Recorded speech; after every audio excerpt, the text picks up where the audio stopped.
नमो आयिरीयाणम नमो उवज्जायाणम नमो लोये सव्यसाहुणम। पंच परमेष्ठी भगवंतों की आचार्य भगवान गुरुवर विशुद्ध सागर जी महाराज की जय।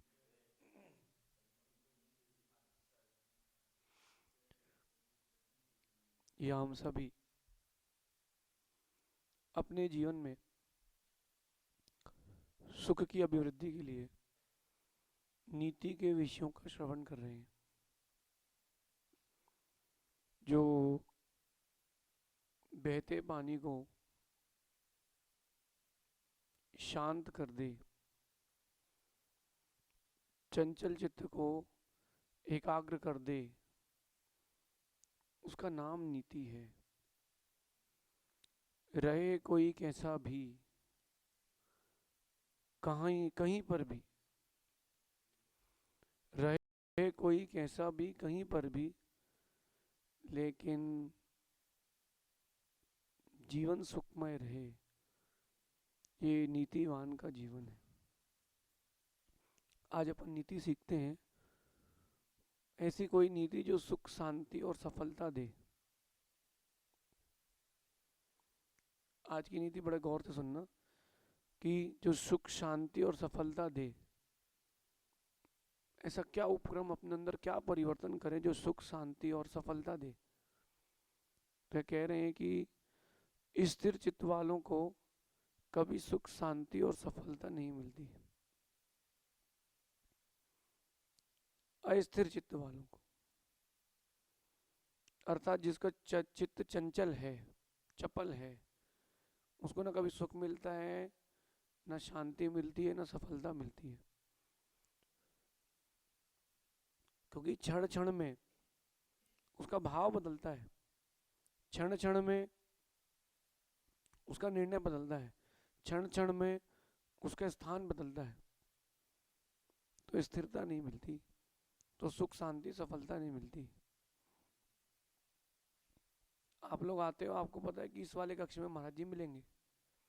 अब कभी आपको हम यहाँ मिलें, कभी नंदीश्वर की छत पर मिलें, कभी नीचे धर्मशाला में मिले, कभी पुस्तकालय में मिले, कभी छज्जे में बैठे हों, तो आपको भी लगेगा अरे महाराज जी कहीं भी बैठे मिल जाते हैं, महाराज जी कहीं भी बैठे मिल सकते हैं। फिर आप क्या करते हो, अस्थिर चित्त वाला मानते हो। जो स्थिर चित्त वाला होता है वो व्यवस्थित रखता है। हाँ, स्थिर चित्त होने के लिए मतलब मेहनत तो बहुत लगती है, बहुत सारी बार आपको अपने मन को मारना पड़ेगा अगर स्थिर चित्त वाला बनना है तो। और स्थिर चित्त वाला व्यक्ति गंभीर होता है, चंचल चित्त वाला व्यक्ति जो है वो गंभीर नहीं होता। पता कैसे चलेगा कि हम स्थिर चित्त वाले हैं कि चंचल चित्त वाले हैं? पता कैसे चलेगा? हमको पता कैसे चलेगा कि हम स्थिर चित्त वाले हैं कि चंचल चित्त वाले हैं? किसी कार्य को करने के बाद पछतावा हो, समझ लेना वहां पर हमारा चित्त चंचल था। आज नहीं, बाद में भी। आज पुरानी बातें याद करो, जब एक छोटे से गुब्बारे के लिए दो भाई आपस में लड़े हों, हमारा नीले रंग का है, हमारा नीले रंग का है, बोले हमारा पीले रंग का है, इतनी चीज के लिए लड़े हो, बहुत झगड़े हो एक दूसरे से, दो भाई, बचपन की बात है, खेलते हुए, और अब उसको याद करो तो सही किया था आपने उस समय की गलत। इसका मतलब उस समय अपना चित्त चंचल था। व्यापार में भी जिस व्यापार को करने के बाद आपको दुख हो, बाद में जिसके लिए पछतावा हो रहा है, वो सारे कार्य चंचल हैं।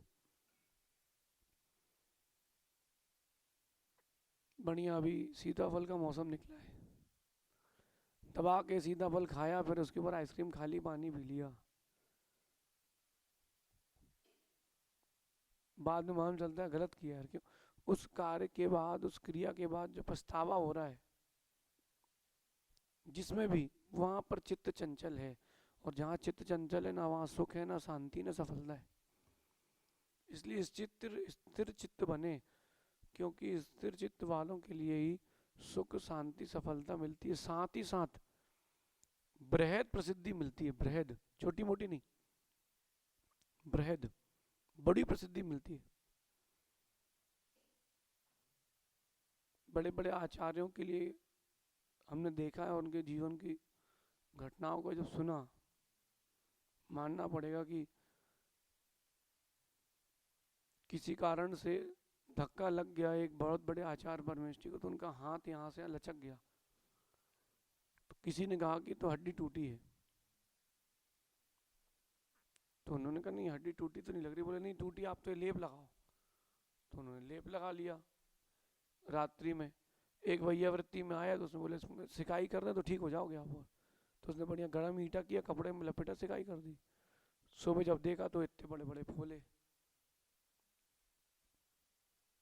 लेकिन उस समय बात विशेष ये थी कि ना उन्होंने लेप लगाने वाले को कुछ कहा, ना उन्होंने सिकाई करने वाले कुछ कहा। मुस्कुरा के कहते हैं कि अपना ही तो उदय है। अब वो आहार में ऐसा अंजलि नहीं कर पा रहे, क्योंकि यहाँ फोड़ा हो गया। इतने में कैसे मोड़ेंगे, कैसे लेंगे आहार, आप बताओ। चलो सो जाएंगे, हाथ लटका के एक व्यक्ति पकड़ा रहेगा, टच नहीं करेगा, भोजन व्यवस्था कैसे होगी। विपरीत परिस्थितियों में स्थिर चित्त है, चपल नहीं है मन। सुख भी मिलेगा, शांति भी मिलेगी, सफलता भी मिलेगी, प्रसिद्धि भी मिलेगी। लेकिन आप थोड़ी थोड़ी सी बातों में चित्त को चंचल कर लेते हो। सही है कि नहीं? अच्छा, जिस काम को करने के बाद लगे कि गलत कर दिया, वो आपका निर्णय चंचलता का है, स्थिरता का नहीं है। चाहे भोजन करने का हो, मार्ग के चयन करने का हो, पढ़ाई करने का, कोई भी जीवन का निर्णय सभी में लगाना, व्यापार करने का हो, ये चंचल चित्त आपके लिए बहुत हानिकारक है। चित्त की स्थिरता में अगर निर्णय लेती सरकार, तो शिखर जी के लिए निर्णय नहीं लेती। चित्त की चंचलता में निर्णय लिया गया है, क्योंकि उसके बाद पछतावा तो हो रहा है। अच्छे काम का भी विरोध हो सकता है, लेकिन विश्वव्यापी विरोध कभी अच्छे काम का नहीं होता। विश्वव्यापी जो विरोध हो रहा है वो अच्छे काम का कभी नहीं होता, कुछ समुदाय विशेष ही करेंगे। मन को स्थिर रखना कठिन है, लेकिन ध्यान रखना, मन स्थिर होने के बाद कठिन से कठिन काम भी सरल है। अभी बच्चों को, छोटे बच्चों को लगता है अभी खेल लो खेल लो, फिर जब बड़े होते लगता है उस समय पढ़ लेते हैं। तो गलती किसकी है?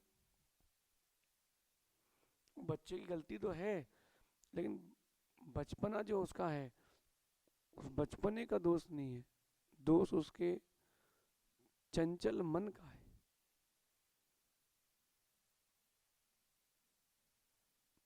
पीपल के पत्ते बहुत गिरते हैं नीचे, देखिए आपने, आम के पत्ते उतने नहीं गिरते,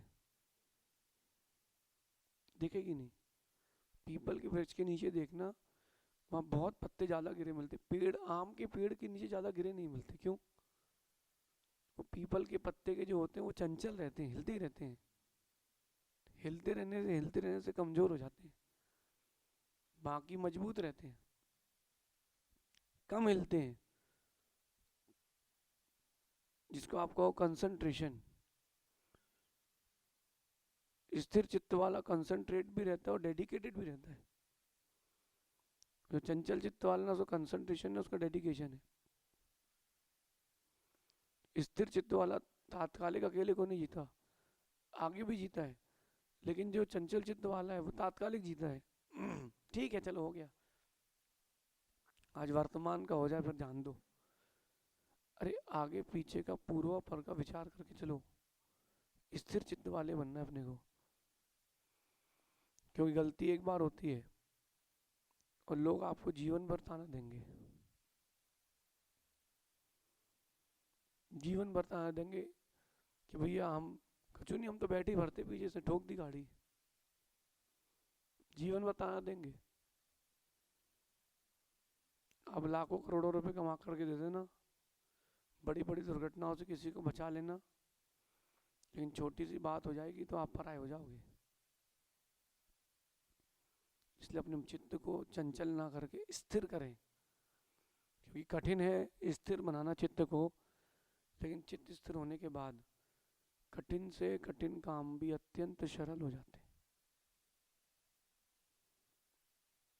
कठिन क्या है बताओ, काम करना कि मन बनाना?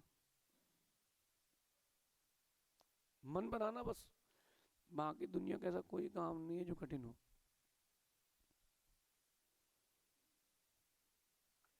आपको लगता है कि प्रवचन करना कठिन है, नहीं नहीं, मन बनाना कठिन है। आपको लगता है भोजन बनाना कठिन है, नहीं नहीं, मन बनाना कठिन है। मन बन जाएगा आप सब कर लोगे। बहुत शक्ति है उस मन में, बहुत ताकत है, बहुत ताकत है। किसी बिल्डिंग में आग लग गई तो जान दोगे कि हाथ पैर तुड़वाना स्वीकार है, बोलो? लेकिन दूसरे माले से नीचे कूदना है? मन बनाना बस कठिन है। वो लोग नहीं करते स्काई डाइविंग करते, जो लोग ऊपर प्लेन से कूदते हैं, कैसे लगता होगा कूदो, जबकि साथ में एक आदमी है, पैरासूट भी है, कूदो, कैसे लगता होगा कूदो। कठिन है, मन बनाना कठिन है, बाकी सब सरल है। एक कन्या जब माँ बनती है, कन्या जब माँ बनती है तो मन बनाना कठिन था उसका, क्योंकि पीड़ा तो सहना पड़ेगी। लेकिन मन बन जाए तो कोई पीड़ा पीड़ा नहीं लगती है। मन बन जाए ना तो एक माँ यहाँ पर आई थी, वो नीचे से ऊपर तक 2 बार चढ़कर आई दर्शन करने, 9वां महीना पूरा था। और मन नहीं बने तो अपने कमरे से बाहर नहीं निकल पाएगी सासू के लिए पानी देने को। तो मन बनाना कठिन है, तो मन बनता है स्थिर चित्त से। मन बना लो, मैं स्थिर चित्त वाला रहूंगा। अभ्यास प्रारंभ कर दो, धीरे धीरे धीरे धीरे होगा। और अगर मन नहीं बना तो कोई काम नहीं हो पाएगा। सुखी हर किसी को होना है, शांति हर किसी को चाहिए, सफल हर किसी को होना है, लेकिन इतना होने पर भी स्थिर चित्त किसी का नहीं है। इसलिए बात का ध्यान रखना कि अगर आप स्थिर नहीं हैं तो आपके जीवन में दुख जरूर उपस्थित होगा। अगर आप स्थिर नहीं है तो आपके जीवन में दुख जरूर उपस्थित होगा। हनी, याद करो, छोटी सी गलती को भी याद कर लो कि माँ ने थाई लगाई हो, गुस्से में तुम फेंक के चले गए हो, बात तो खत्म हो गई, वो बात रह गई। लेकिन हमने ऐसे भी लोगों को देखा कि शादी हो गई तो ससुराल गए तो बड़े एटीट्यूड में जीते थे। जिए जी पानी, ऐसा बिल्कुल जैसे कि आपके लिए नहीं कह रहे, हमने भी तो देखा है। बिल्कुल जी जी थाई लगा दें। हम्म, हम्म। सुनो इसके बाद क्या होता है, और जीजा जी की परिस्थिति बदली, समझना। अब वो फैमिलियर हो गए, घर से पूरे परिवार से फैमिलियर हो गए। अब बात तो और सुनाओ, अले साहब पहले सोफे पे ऐसे बैठते थे, अब तिरछे डले। अंतर आया कि नहीं आया? क्यों अंतर क्यों आया? ये पहले आप फैमिलियर नहीं थे, अब आप फैमिलियर हो गए हो, तो वो दिन और ये दिन कितना अंतर आ गया। वो सारे दिनों को एक सा रखो। कभी किसी को गुरु बनाते हो तो जैसा व्यवहार आप उनसे चाहते हो, जैसा व्यवहार उनका आप चाहते हो, पहले दिन से वैसे ही बना के जियो। ये तो लोग बोलेंगे बदल गया, बदल गया। मित्रों को देखो, पहले दिन से आखिरी दिन तक वैसे ही रहते हैं, एक अलग आनंद रहता है। कि किसी मित्र की गाड़ी के पीछे बैठ रहे हो आप और वो हमेशा गाड़ी आगे बढ़ा देता हो, याद करो, तो आपको पता है कि वो बढ़ाएगा। कोई रिश्तेदार कर देता तो, साला कर देता तो साला हो जाएगा उसका। तो क्या सोच रहे हो? स्थिर चित्त वाले रहोगे तो आपके जीवन में दुख उपस्थित नहीं होगा, और अगर स्थिर चित्त वाले नहीं हो तो दुख ही दुख उपस्थित होगा। दूसरे माले से कूदना सरल है कि कठिन? बताइए, दूसरे माले से कूदना सरल है कि कठिन? लेकिन जिंदगी जाएगी या हाथ पैर क्या चाहिए? कठिन है। ऐसे किसी भी काम को करने के लिए मन बनाना कठिन है, बाकी तो सरल है। मन बनाना कठिन है, बाकी कार्य बड़े सरल हैं। अपन स्थिर चित्त वाले बने, मन को बनाए। अभिषेक हर जी के लिए सबको स्थिर चित्त होना है, ताकि सुख शांति और सफलता मिले, दुख अशांति और असफलता ना मिले। शेष आगे विचार करेंगे। चित्त को चंचल होने नहीं देना। निमित्त मिलेंगे लेकिन आप स्थिर रहना। कितने ही लोग चढ़ जाएं पर्वत पर, पर्वत कभी ऐसा तिरछा नहीं हो कि गिराता नहीं उनको। कितने लोग नदी में तैर जाएं, उसका पानी पी जाएं, मल भी फेंक दें तो भी पानी बहते ही रहता है, स्थिर रहता है। वृक्ष में कितनी पत्थर फेंक दें, वृक्ष कभी ना झुक करके उसको चोट नहीं देता। प्रकृति कहती है बड़ा व्यक्तित्व बनाए, स्थिर हो जाए। प्रकृति कहती है, प्रकृति के अनुसार जिएंगे तो आप बड़ी उपलब्धियां प्राप्त कर सकते हैं। शेष अपन आगे विचार करेंगे। दुख नहीं चाहिए हो तो स्थिर चित्त होना ही पड़ेगा। भगवान महावीर स्वामी की, आचार्य भगवान गुरुवर विश्वेश्वर जी महाराज की।